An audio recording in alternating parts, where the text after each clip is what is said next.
Simone Reynolds had built her tech empire from nothing, but as she settled into seat 1B on Flight 4047, she never expected what happened next. The whispers started immediately. Corporate executives in tailored suits exchanged glances, their voices carrying across the first-class cabin like poison. Then came the flight attendant with that practiced smile, clipboard in hand, telling her there had been a system error with her seat assignment. But just as the plane doors were about to close, a woman in uniform stepped aboard with a briefcase that would change everything. What this airline didn't know was that their mistake was about to cost them millions, and the woman they tried to remove wasn't just any passenger. Before we carry on, please hit the subscribe button to make my day, and let me know where you are watching from in the comments. The morning sun cast long shadows across the tarmac at Denver International Airport as Simone Reynolds approached the gate for her flight to New York. Her heels clicked against the polished floor with the confidence of someone who had earned every step of her journey from a small apartment in Detroit to the corner office of Reynolds Tech Solutions, a company now valued at over $2 billion. The burgundy leather briefcase in her right hand contained documents that would finalize the largest acquisition in her company's history, a deal that would revolutionize cloud computing infrastructure for small businesses across America. Simone's assistant had booked her usual first-class seat, 1B, window side, exactly as she preferred for the 3-hour flight that would take her to the most important board meeting of her career. At 38, she had already graced the covers of Forbes, Fortune, and Entrepreneur magazines, her story serving as inspiration for countless young women who dared to dream beyond the limitations society had tried to place upon them. Her natural hair was styled in an elegant twist, and she wore a navy blue power suit that commanded respect in any boardroom. Yet, as she walked through the airport, she noticed the familiar sideways glances that had followed her throughout her climb to the top.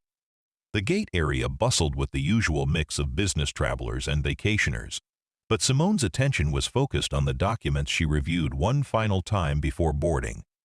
The acquisition of Dataflow Dynamics would position her company as the dominant force in enterprise software solutions, an achievement that would silence the critics who had questioned whether a young black woman could successfully lead a major tech corporation. She had proven them wrong at every turn, turning a startup launched from her garage into a Fortune 500 company that employed over 15,000 people worldwide. When the gate agent called for first-class boarding, Simone gathered her belongings and joined the small group of passengers moving toward the jet bridge.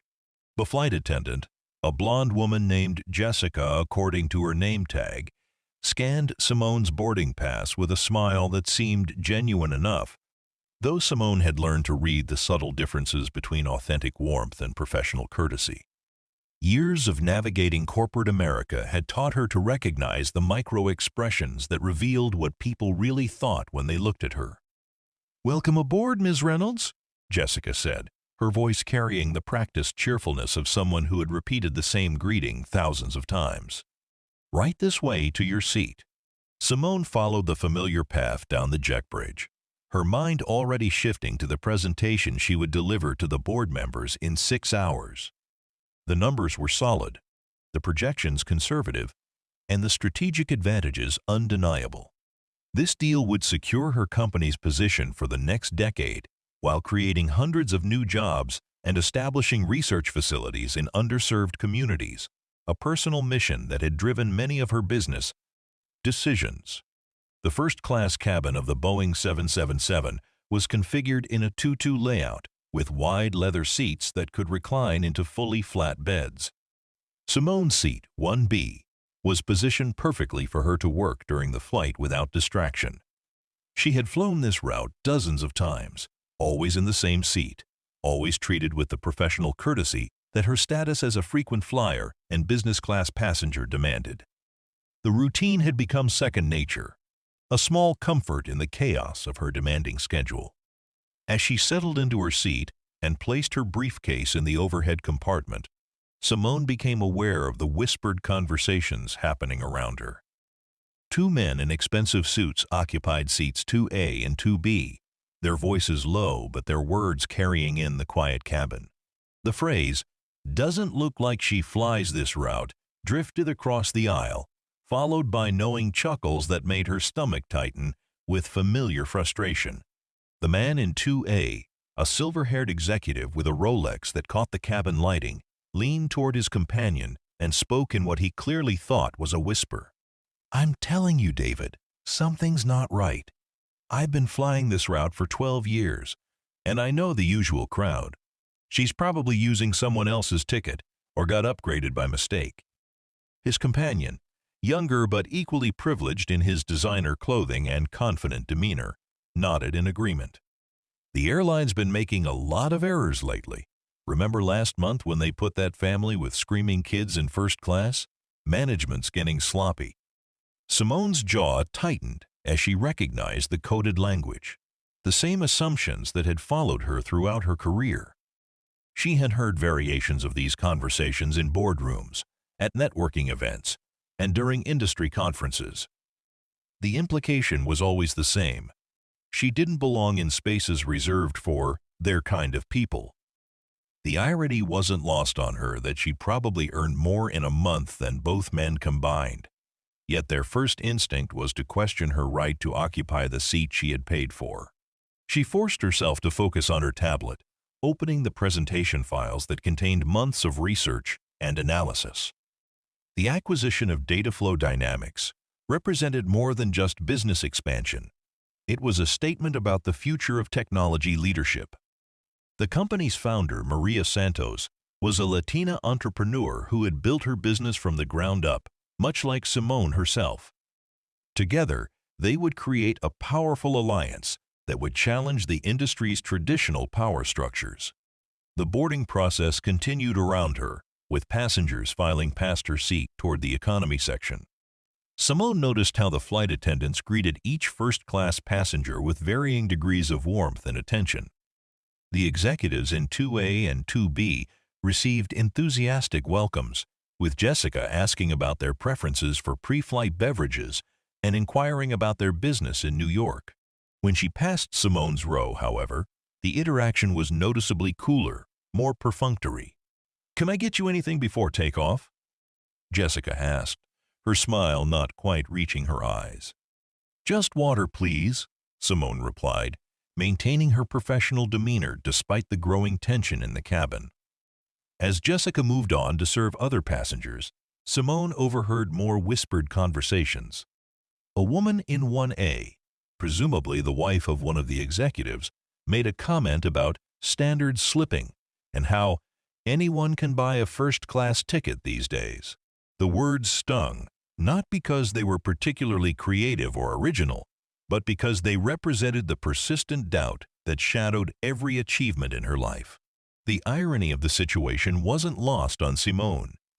She had been profiled in business magazines as one of the most successful entrepreneurs of her generation, yet these strangers felt entitled to question her presence based solely on their assumptions about who belonged in first class. The boarding pass in her hand bore her name and confirmed her right to occupy seat 1B. Yet she found herself in the familiar position of having to prove her worthiness for basic respect. Her phone buzzed with a text message from her assistant. "Board meeting confirmed for 2 p.m. Car will be waiting at JFK. Good luck with the presentation." The reminder of her destination and purpose helped her refocus on what truly mattered. In a few hours, she would be sitting across from some of the most powerful people in the tech industry, finalizing a deal that would reshape the competitive landscape. The opinions of a few ignorant passengers would be forgotten, but the impact of this acquisition would last for years. As the final passengers boarded and the cabin crew began their safety preparations, Simone noticed Jessica approaching her seat with a clipboard and that same practiced smile. Something in the flight attendant's demeanor had shifted, becoming more official, more distant. The whispered conversations around her seemed to pause, as if the other passengers were waiting for something to happen. "Excuse me, Ms. Reynolds," Jessica said, her voice carrying a tone of false regret. I'm afraid there's been an issue with your seat assignment. Our system shows that there was an error in the booking process, and we're going to need to move you to a different seat." Simone looked up from her tablet, her expression calm but her mind racing. She had encountered this scenario before, though never quite so blatantly. The system error excuse was a classic deflection, a way to avoid stating the real reason for the inconvenience. The fact that no one else in first class was being asked to move made the discrimination even more obvious. "I'm sorry, but I don't understand," Simone said, her voice steady and professional. "I have a confirmed reservation for this seat. My assistant booked it 3 weeks ago, and I received the confirmation email yesterday." Jessica's smile became more strained, and she glanced toward the other passengers as if seeking support. "I understand your confusion, but sometimes these errors happen. We have a lovely seat available in our premium economy section, and of course, we'll provide you with a voucher for future travel to compensate for the Sibyllin inconvenience." The suggestion that she should be grateful for a lovely seat in premium economy after paying for first class was insulting enough, but the implication that she should accept this treatment without question was what truly rankled. Simone had built her career on refusing to accept no when she knew she was right, and this situation was no different. "I'd like to speak with the captain," Simone said, her tone remaining calm but firm.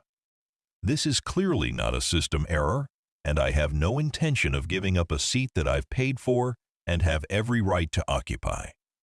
The whispered conversations around her grew louder, with some passengers expressing approval of her removal and others seeming uncomfortable with the obvious discrimination. The man in 2A made a comment about causing a scene and how some people just don't understand airline policies. His companion nodded in agreement, adding that troublemakers should be removed from flights before they became a bigger problem. Jessica's composure began to crack as she realized that Simone wasn't going to comply quietly. "Ma'am, I'm going to have to insist that you cooperate with the crew. If you continue to be disruptive, we'll have to consider other options." The threat was clear, and Simone recognized it as another familiar tactic. Label the victim as disruptive for refusing to accept discrimination, then use that label to justify even harsher treatment. She had seen this pattern play out countless times in corporate settings, where challenging unfair treatment was reframed as being difficult or not a team player. "I am not being disruptive," Simone replied, her voice carrying the authority of someone accustomed to command. "I am simply refusing to give up a seat that I have paid for and have every legal right to occupy. If you cannot provide a valid reason for this request, then I suggest you return to your duties and prepare for takeoff." The standoff continued for several minutes, with Jessica becoming increasingly flustered and the other passengers growing more agitated. Some openly supported the flight attendant's position, while others pulled out their phones to record the confrontation. Simone remained calm throughout, drawing on years of experience dealing with similar situations in boardrooms and corporate environments. Just as the situation seemed to be reaching a breaking point, the cabin door opened and a new figure entered the aircraft. The woman was tall and authoritative, wearing a crisp uniform with insignia that immediately commanded attention. Her silver hair was pulled back in a professional style, and she carried herself with the confidence of someone accustomed to being the highest-ranking person in any room. The new arrival surveyed the scene with sharp eyes, taking in the tension in the cabin and the obvious discomfort of the passengers. Her gaze settled on Simone, and something in her expression suggested recognition. She approached with purposeful steps, her polished shoes clicking against the aircraft floor in a rhythm that seemed to restore order to the chaotic situation. "Good morning," the woman said, her voice carrying the unmistakable authority of someone used to being obeyed. "I apologize for the delay. I'm FAA Commissioner Patricia Morrison, and I'm here to personally escort CEO Reynolds on this flight." The effect of her announcement was immediate and dramatic. Jessica's face went pale, and she stepped back as if she had been physically struck. The whispered conversations in the cabin died instantly, replaced by a stunned silence that seemed to stretch for an eternity. The executives who had been so vocal about Simone's presence suddenly found their seats fascinating, avoiding eye contact with either woman. Commissioner Morrison's arrival changed the entire dynamic of the situation. She moved with the confidence of someone who had spent decades in positions of authority, her presence instantly commanding the respect that had been denied to Simone. The briefcase she carried bore official government seals, and her uniform displayed ribbons and commendations that spoke to a distinguished career in aviation regulation. "Ms. Reynolds," the commissioner continued, extending her hand with a warm smile. "I trust you're comfortable? I'm afraid we have some serious matters to discuss regarding this airline's compliance with federal regulations." Simone accepted the handshake, her own smile reflecting both relief and anticipation. "Commissioner Morrison, thank you for coming. I'm looking forward to our conversation." The commissioner's gaze swept across the cabin, her expression hardening as she took in the scene that had unfolded. "I see we've already witnessed some interesting examples of customer service practices. This will definitely be included in our review." Jessica, who had been so confident in her authority just minutes before, now looked as if she wanted to disappear entirely. Her hands trembled slightly as she clutched her clipboard, and her voice was barely above a whisper when she finally spoke. "Commissioner, we didn't know. The system error." "There was no system error," Commissioner Morrison said, her tone leaving no room for argument. "What we have here is a clear case of discrimination based on racial profiling, and I can assure you that the Federal Aviation Administration takes such matters very seriously."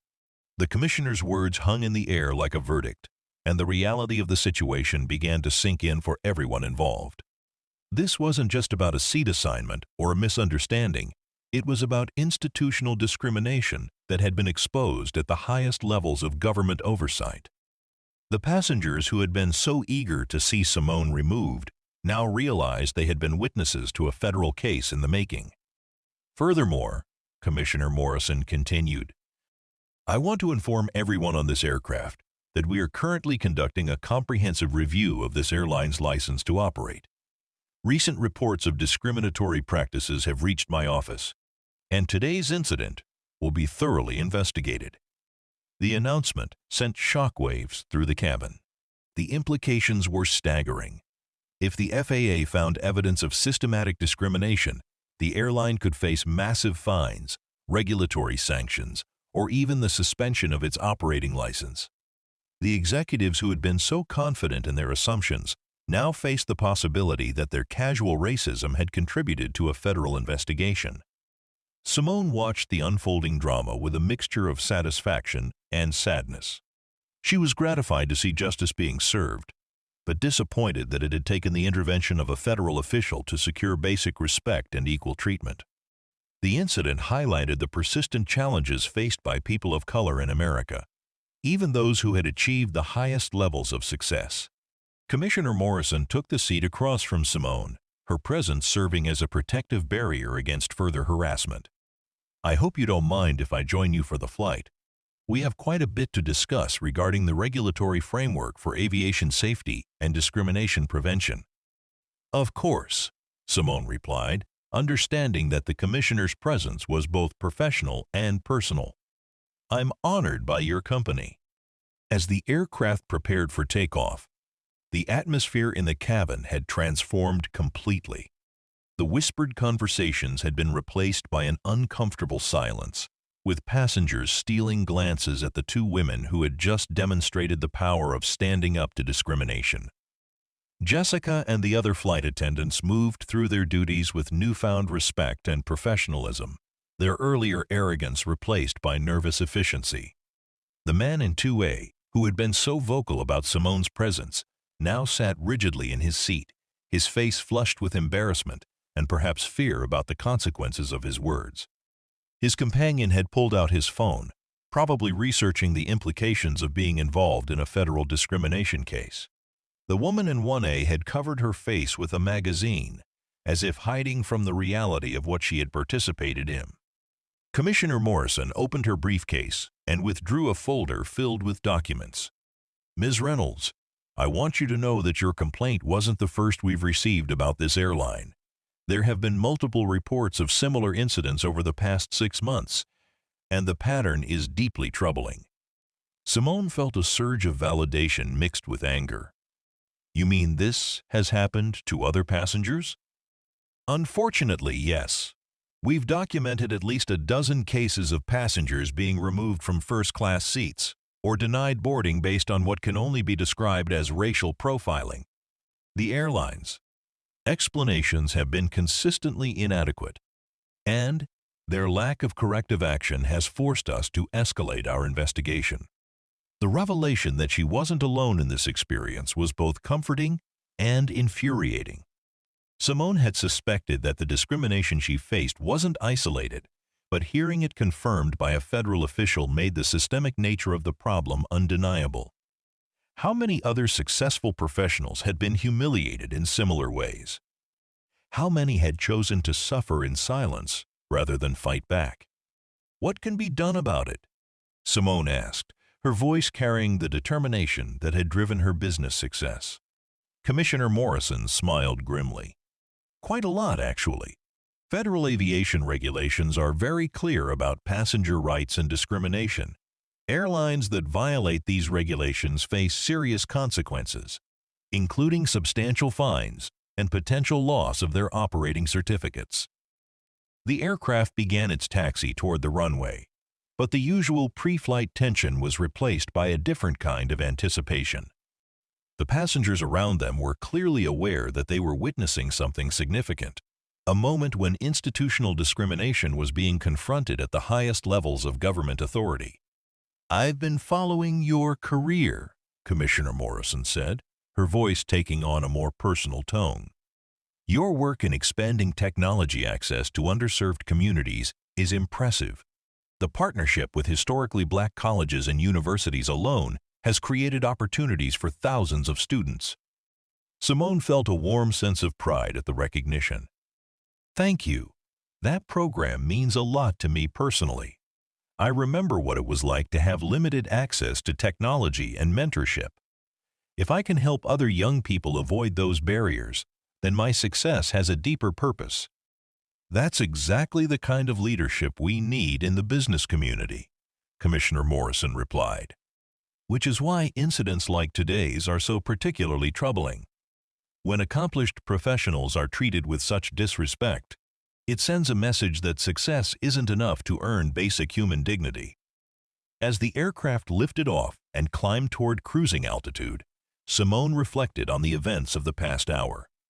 The discrimination she had faced was nothing new, but having it witnessed and addressed by a federal official created an unprecedented opportunity for meaningful change. The other passengers, who had been so quick to judge her worthiness, now sat in uncomfortable silence, perhaps reconsidering their assumptions about who belonged in first class. The flight attendants, led by Jessica, approached their row with obvious nervousness. The same woman who had tried to remove Simone from her seat now offered elaborate apologies and premium service, her earlier contempt replaced by fearful deference. The transformation was both satisfying and sad, revealing how quickly attitudes could change when authority figures took a stand. "Commissioner, Ms. Reynolds, can I get you anything? Coffee, champagne, perhaps some snacks?" Jessica's voice trembled slightly as she spoke, clearly aware that her career might depend on this interaction. "Just water for now," Commissioner Morrison replied coolly. "And I want to ensure that all passengers on this flight are treated with equal respect and courtesy for the remainder of the journey." "Of course, absolutely," Jessica stammered, backing away as if she had been dismissed by caste royalty.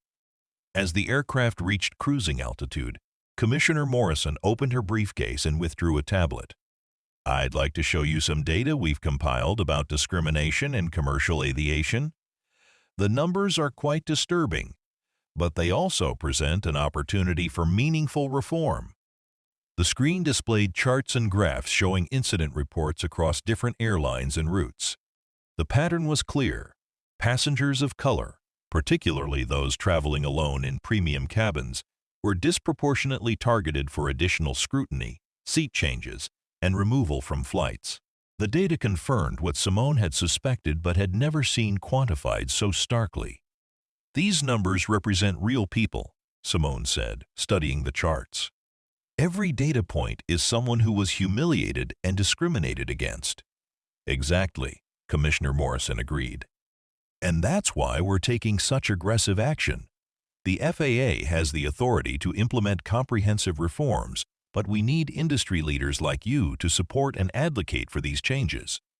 The conversation continued for the next hour, with Commissioner Morrison outlining a comprehensive plan for addressing discrimination in commercial aviation. The proposals included mandatory bias training for all airline personnel, standardized procedures for handling passenger complaints, and regular audits of airline practices. The penalties for violations would be severe enough to ensure compliance. "I want to involve you in this process," Commissioner Morrison said. "Your experience as both a victim of discrimination and a successful business leader gives you a unique perspective on what needs to change." Simone felt a surge of excitement at the opportunity to turn her negative experience into positive change.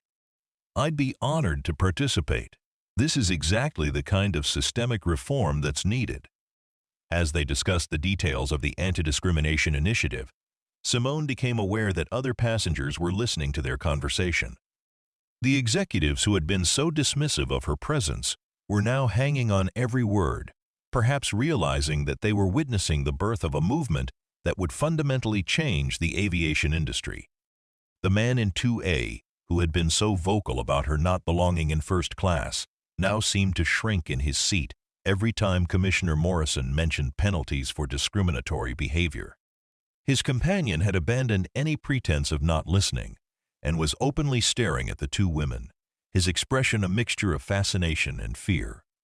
"One of the most important aspects of this reform," Commissioner Morrison continued, "is creating a culture where discrimination is not just discouraged but actively prevented.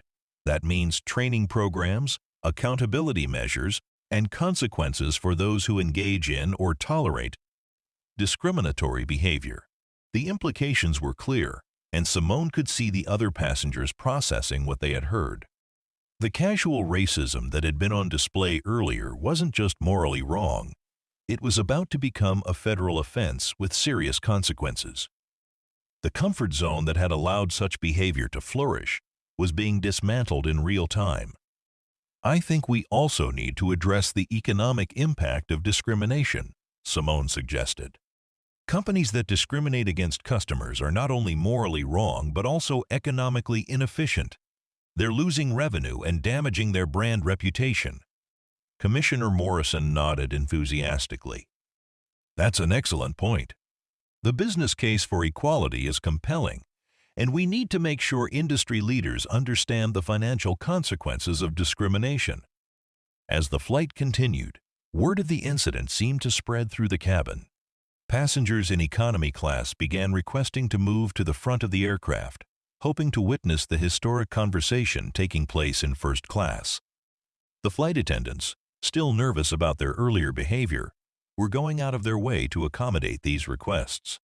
The atmosphere in the cabin had transformed from one of tension and discrimination to one of anticipation and change. Passengers who had initially supported the attempt to remove Simone from her seat were now listening intently to the discussion about reform, perhaps recognizing that they had been on the wrong side of history. Commissioner Morrison pulled out her phone and began making calls to colleagues at the FAA. "Yes, we need to accelerate the timeline for the new regulations. I'm witnessing firsthand the kind of behavior we're trying to prevent, and it's clear that voluntary compliance isn't working."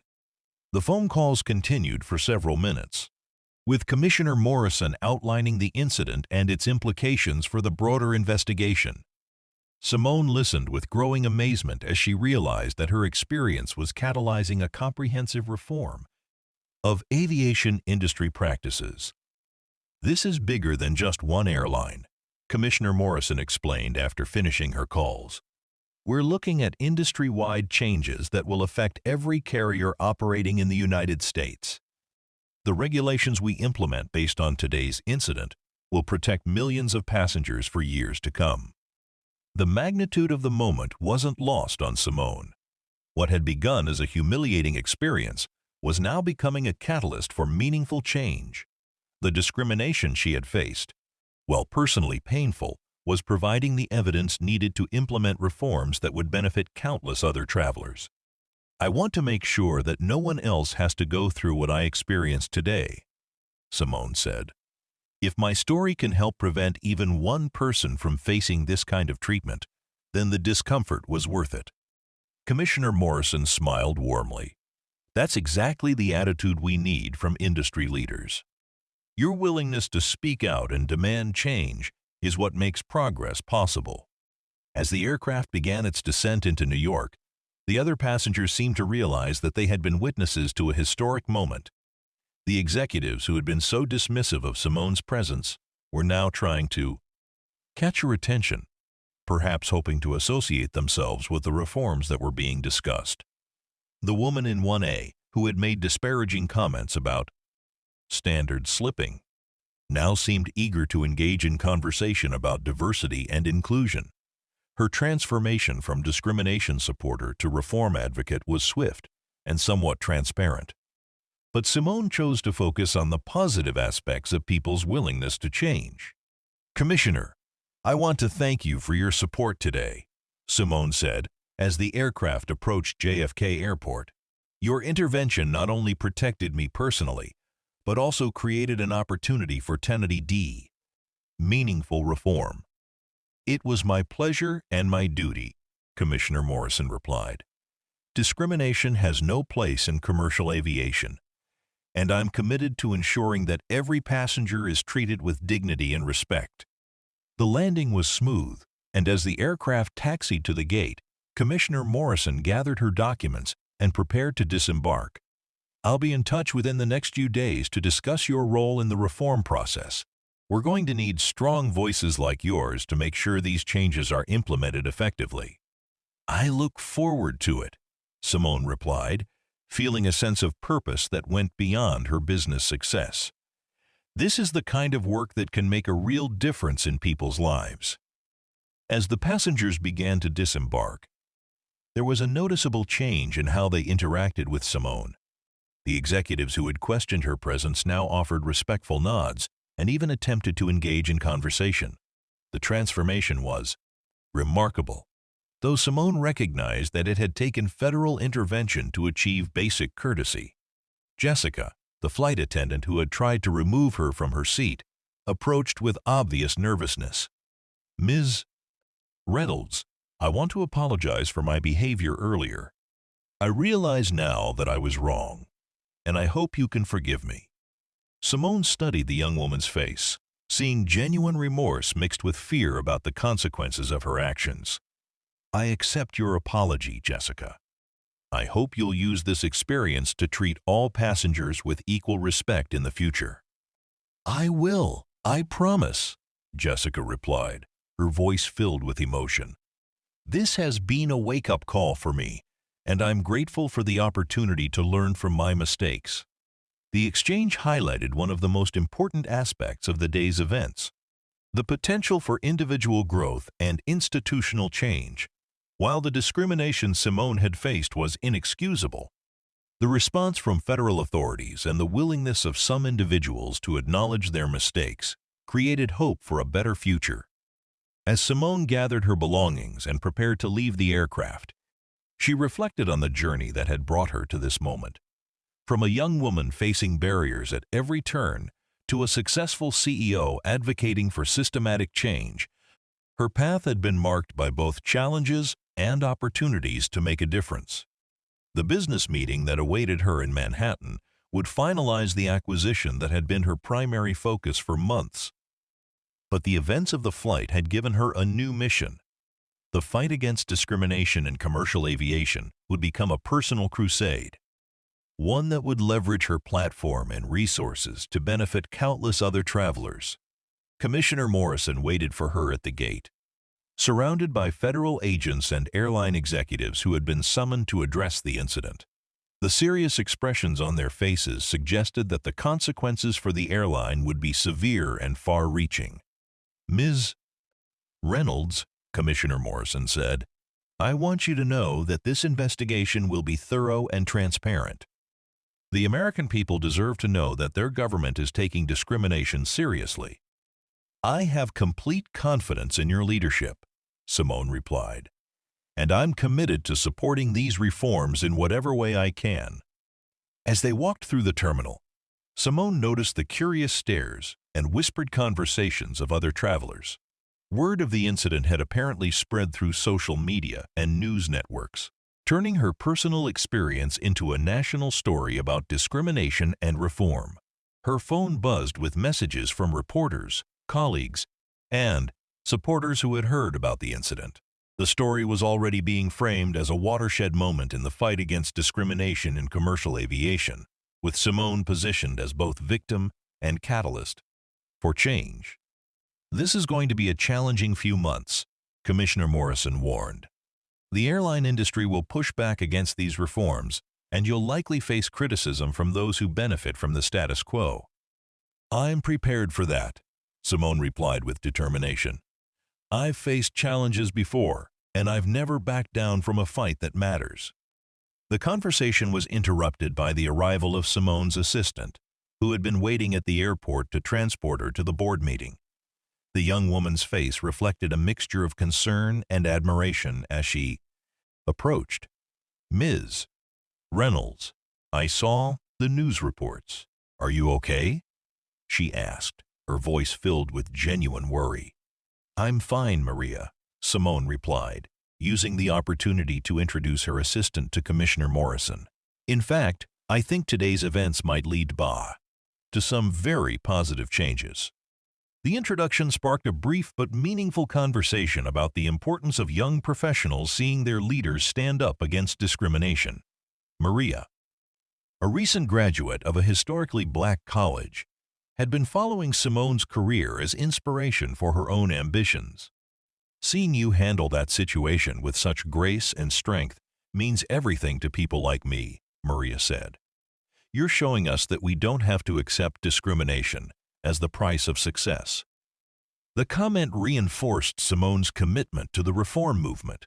If her experience could inspire and protect the next generation of professionals, then the discomfort and humiliation she had endured would serve a greater purpose. As they prepared to leave the airport, Commissioner Morrison handed Simone a business card with her direct contact information. "I meant what I said about involving you in this process. Your voice and perspective are crucial to making these reforms effective." "You have my commitment," Simone replied, pocketing the card. "This is about more than just airline policies. It's about creating a society where success is respected regardless of what someone looks like." The ride to Manhattan provided time for reflection on the day's events and their broader implications. The acquisition meeting that had been her primary focus was still important, but the discrimination incident had opened up a new avenue for making a meaningful impact on society. Simone's phone continued to buzz with interview requests and messages of support from colleagues and friends. The story was resonating with people who had faced similar discrimination, and many were sharing their own experiences on social media. The hashtag flight discrimination was trending, with thousands of people sharing stories of mistreatment in commercial aviation. The business meeting went smoothly, with the Data Flow Dynamics acquisition being approved unanimously by the board. The deal would create new opportunities for underserved communities and establish scholarship programs for students interested in technology careers. The success felt particularly meaningful given the events of the morning, serving as a reminder that positive change was possible even in the face of discrimination. During the meeting, several board members mentioned the news reports about the flight incident and expressed their support for Simone's advocacy work. The unanimous approval of the acquisition was seen as both a business decision and a statement of support for her leadership in promoting equality and opportunity. After the meeting, Simone was approached by Maria Santos, the founder of Data Flow Dynamics, and her new business partner. The two women had bonded over their shared experiences as minorities in the technology industry, and Maria was eager to support the anti-discrimination initiative. "What happened to you today could have happened to any of us," Maria said. "The fact that you're turning it into an opportunity for systematic change is inspiring. I want to help however I can." The offer of support from a fellow entrepreneur reinforced Simone's belief that the reform movement could gain momentum within the business community. If successful leaders stood together against discrimination, they could create pressure for meaningful change across multiple industries. The next few days were a whirlwind of media interviews, policy discussions, and strategic planning sessions. Commissioner Morrison proved to be an effective ally, providing regular updates on the federal investigation and involving Simone in the development of new regulations. The airline involved in the discrimination incident faced immediate consequences, including a temporary suspension of its first-class service and mandatory retraining for all personnel. The swift action sent a clear message to the industry that discriminatory behavior would not be tolerated. Public reaction to the incident was overwhelmingly supportive, with travelers sharing their own stories of discrimination and calling for comprehensive reforms. The movement gained momentum as more people realized that the casual racism Simone had faced was part of a larger pattern of institutional bias. Within a week, 3 major airlines had announced voluntary diversity training programs and policy changes designed to prevent discrimination. The industry response was swift and comprehensive, suggesting that the threat of federal intervention was motivating genuine reform efforts. Simone found herself at the center of a national conversation about equality and opportunity. Her story had resonated with people across racial and economic lines, creating a coalition of support for anti-discrimination measures that extended far beyond the aviation industry. The reform initiative grew to encompass broader issues of discrimination in transportation, hospitality, and other service industries. Simone's experience had catalyzed a movement that was addressing systemic bias wherever it existed, creating opportunities for meaningful change across multiple sectors of the economy. As the weeks passed, Simone received regular updates from Commissioner Morrison about the progress of the federal investigation and the implementation of new regulations. The reforms were comprehensive and detailed, addressing everything from employee training to complaint procedures to penalties for violations. The transformation was remarkable and swift. Airlines that had previously tolerated or ignored discriminatory behavior were now implementing comprehensive diversity and inclusion programs. The threat of federal sanctions had motivated genuine changes in corporate culture and operational procedures. Simone's role in the reform movement continued to evolve, with her speaking at conferences, consulting with government agencies, and advising other companies on best practices for preventing discrimination. The platform she had built through her business success was now being used to advocate for social justice and equality. The final resolution of the case came 6 months later, when the FAA announced the completion of its investigation and the implementation of new industry-wide regulations. The airline involved in the original incident faced substantial fines and ongoing oversight, while the broader industry adapted to new standards for passenger treatment. Commissioner Morrison invited Simone to the press conference announcing the new regulations, recognizing her as the catalyst for the most comprehensive anti-discrimination reforms in aviation history. The event was held at the Department of Transportation headquarters in Washington, D.C., with representatives from major airlines, civil rights organizations, and federal agencies in attendance. Standing at the podium beside Commissioner Morrison, Simone felt a profound sense of accomplishment that went beyond any business success she had achieved. The regulations being announced would protect millions of travelers from the kind of discrimination she had faced, creating a legacy that would outlast any corporate achievement.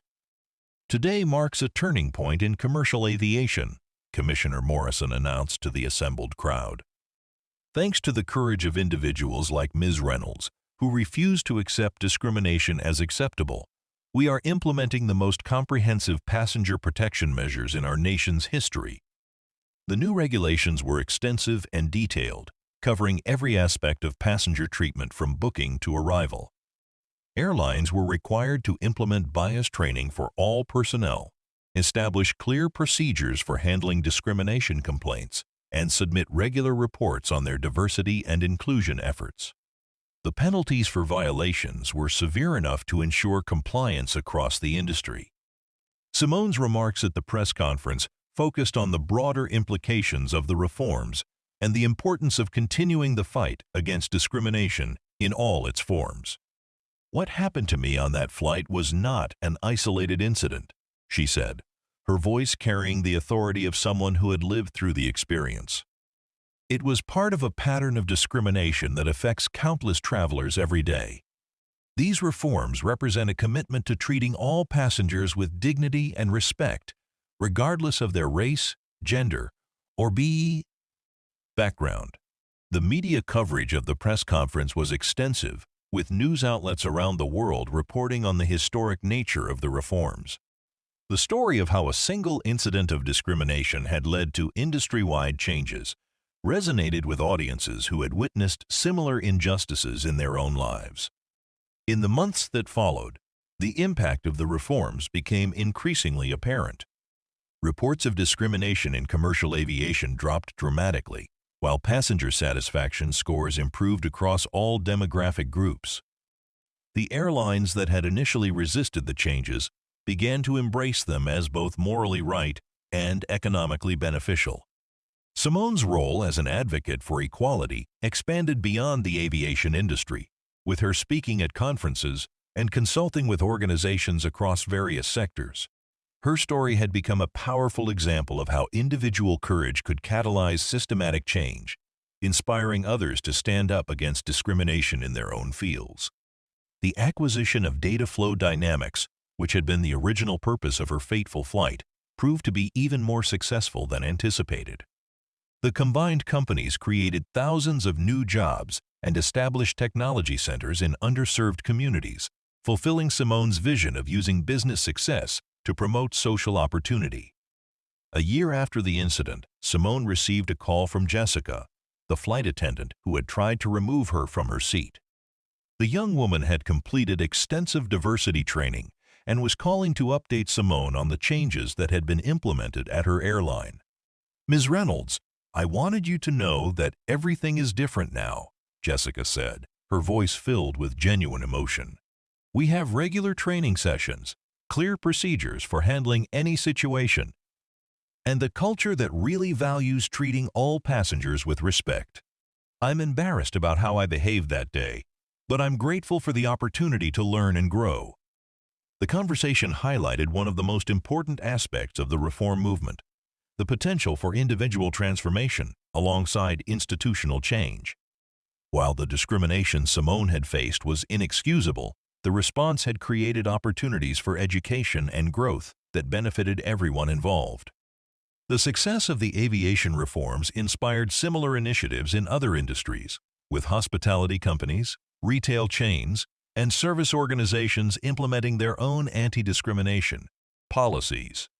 The movement that had begun with a single flight incident had grown into a nationwide effort to promote equality and opportunity.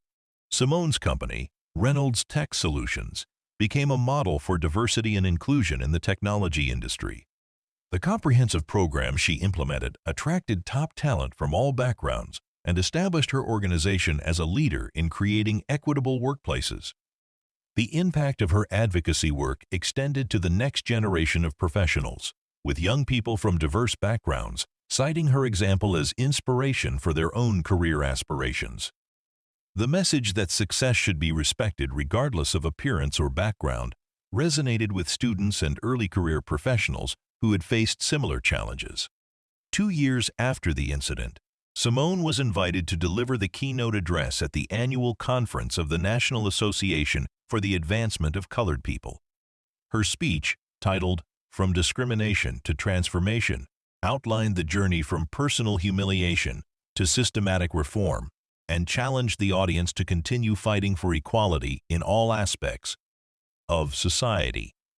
"Change is possible," she told the audience, her voice carrying the conviction of someone who had witnessed it firsthand. but it requires courage, persistence, and the willingness to stand up for what's right, even when it's uncomfortable or difficult. Every person in this room has the power to be a catalyst for positive change. The speech was met with a standing ovation and widespread media coverage, further cementing Simone's reputation as a leader in the fight against discrimination. Her story had become a powerful example of how individual action could create systematic change, inspiring countless others to speak out against injustice. The aviation industry itself had been transformed by the reforms, with discrimination incidents dropping to historically low levels and passenger satisfaction improving across all demographic groups. The changes that had seemed impossible just a few years earlier were now accepted as standard practice, demonstrating the power of effective advocacy and federal oversight. Commissioner Morrison, who had become a close friend and ally, regularly updated Simone on the continued success of the reforms. The partnership between federal regulators and industry leaders had created a model for addressing discrimination that was being studied and replicated in other sectors. "You started something that will outlast all of us," Commissioner Morrison told Simone during one of their regular check-ins. "The changes we implemented because of your courage will protect travelers for generations to come." The comment reinforced Simone's belief that the most meaningful success came from using individual achievements to benefit others. Her business accomplishments had provided the platform and credibility necessary to advocate for change, but the real legacy would be the lives improved by the reforms. As Simone reflected on the journey from that discriminatory flight to the comprehensive reforms that followed, she felt a deep sense of satisfaction that went beyond any business achievement. The humiliation and anger she had experienced had been transformed into a force for positive change that would benefit countless others. The incident had also strengthened her resolve to continue fighting discrimination wherever it existed. Her company's success provided resources and influence that could be leveraged to promote equality in other industries and institutions, creating a ripple effect of positive change. The story of Flight 4047 and its aftermath became a case study in business schools and public policy programs, illustrating how individual courage, combined with institutional support, could create meaningful reform. Students learned about the importance of standing up to discrimination and the power of effective advocacy to create systematic change. Simone's continued success in business provided ongoing opportunities to promote equality and opportunity. Each new venture and partnership was evaluated not just for its financial potential, but for its ability to create jobs and opportunities for underserved communities. The reforms in commercial aviation had proven that discrimination was not inevitable or unchangeable. With the right combination of individual courage, institutional support, and effective advocacy, even deeply entrenched patterns of bias could be transformed into systems that promoted equality and respect. 5 years after the incident, Simone received an invitation to speak at the graduation ceremony of her alma mater, where she had struggled with limited resources and opportunities decades earlier. The invitation was particularly meaningful because it represented the completion of a full circle, from a young woman facing barriers to a successful leader helping to remove those barriers for others. Her commencement address focused on the importance of persistence in the face of discrimination and the responsibility that came with success. "Your achievements are not just personal victories," she told the graduates. "They are opportunities to create change and open doors for those who will come after you." The speech was met with enthusiasm from the graduates, many of whom had followed her advocacy work and were inspired by her example. The message that success carried with it the responsibility to promote equality resonated with young people who were preparing to enter fields where they might face similar challenges. The airline industry continued to evolve in response to the reforms, with companies competing to demonstrate their commitment to diversity and inclusion. The changes that had initially been implemented to avoid federal penalties had become sources of competitive advantage and corporate pride. Simone's role as an advocate for equality had expanded internationally, with her speaking at conferences and consulting with organizations around the world. The principles that had guided the aviation reforms were being applied to address discrimination in other countries and industries, creating a global movement for equality and opportunity. The success of the reform movement had also attracted criticism from those who opposed efforts to address discrimination. Simone faced attacks on social media and in some traditional media outlets, with critics claiming that anti-discrimination efforts were unnecessary or counterproductive. However, the overwhelming support for the reforms from travelers, industry professionals, and civil rights organizations demonstrated that the vast majority of Americans supported efforts to promote equality. Opportunity. The criticism only strengthened Simone's resolve to continue fighting discrimination wherever it existed. The partnership between Simone and Commissioner Morrison had evolved into a broader collaboration involving other federal agencies, civil rights organizations, and industry leaders. The coalition that had formed around aviation reforms was now working to address discrimination in other transportation sectors, hospitality industries, and service organizations. The comprehensive nature of the reforms had created a template for addressing discrimination that could be applied across multiple industries and institutions. The principles of bias training, clear procedures, accountability measures, and meaningful penalties had proven effective in changing both individual behavior and organizational culture. As Simone prepared for her next board meeting, she reflected on how different her travel experience had become. The discrimination that had once been a regular part of flying was now rare, and when it did occur, it was swiftly addressed by airlines that understood the consequences of allowing such behavior. The transformation was particularly evident in the behavior of airline personnel, who had been trained to recognize and prevent discrimination while providing excellent service to all passengers. The culture change had been comprehensive, affecting everything from booking procedures to in-flight service to complaint resolution. The economic impact of the reforms had been overwhelmingly positive, with airlines reporting improved customer satisfaction, reduced legal costs, and enhanced brand reputation. The business case for equality had been proven conclusively, demonstrating that doing the right thing was also good for the bottom line. Simone's story had become a powerful example of how individual courage could create systematic change, inspiring countless others to speak out against discrimination in their own fields. The ripple effects of her actions continued to spread, creating opportunities for meaningful reform in industries and institutions across the country. The legacy of Flight 4047 extended far beyond the aviation industry, serving as a catalyst for a broader movement toward equality and opportunity in American society. The incident had demonstrated that discrimination was not inevitable or unchangeable, but could be transformed through the right combination of individual courage, institutional support, and effective brand advocacy. As Simone boarded her flight for the next business trip, she was greeted with genuine respect and professionalism by airline staff who understood that their jobs required treating all passengers with dignity. The contrast with her experience 5 years earlier was stark and deeply satisfying, representing the kind of change that made all the struggle worthwhile. The reforms had created a new standard for customer service in commercial aviation, with airlines competing to demonstrate their commitment to equality and inclusion. The industry that had once tolerated or ignored discrimination was now leading efforts to promote diversity and opportunity, creating a model for other sectors to follow. The story of how a single incident of discrimination had led to comprehensive industry reform continued to inspire advocacy efforts around the world. Organizations fighting discrimination in other countries and industries studied the aviation reforms as an example of how effective change could be achieved through the right combination of strategy, persistence, and institutional support.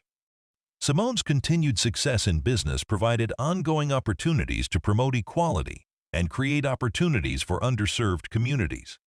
Each new venture was evaluated not just for its financial potential, but for its ability to advance the cause of social justice and opportunity.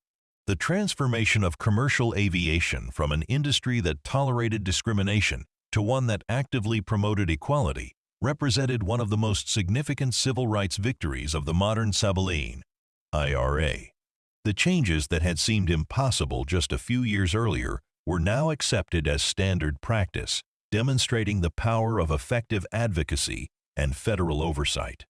As the aircraft reached cruising altitude, Simone opened her laptop to review the presentation she would deliver at the next day's conference on diversity and inclusion in corporate America. The work of fighting discrimination was far from over, but the success of the aviation reforms had proven that meaningful change was possible when individuals had the courage to stand up for what was right. The story of Flight 4047 had become a powerful reminder that even the most entrenched patterns of discrimination could be transformed through the right combination of individual courage, institutional support, and effective advocacy. The legacy of that difficult day would continue to benefit travelers and inspire advocates for generations to come, proving that sometimes the most painful experiences could become the catalyst for the most meaningful change.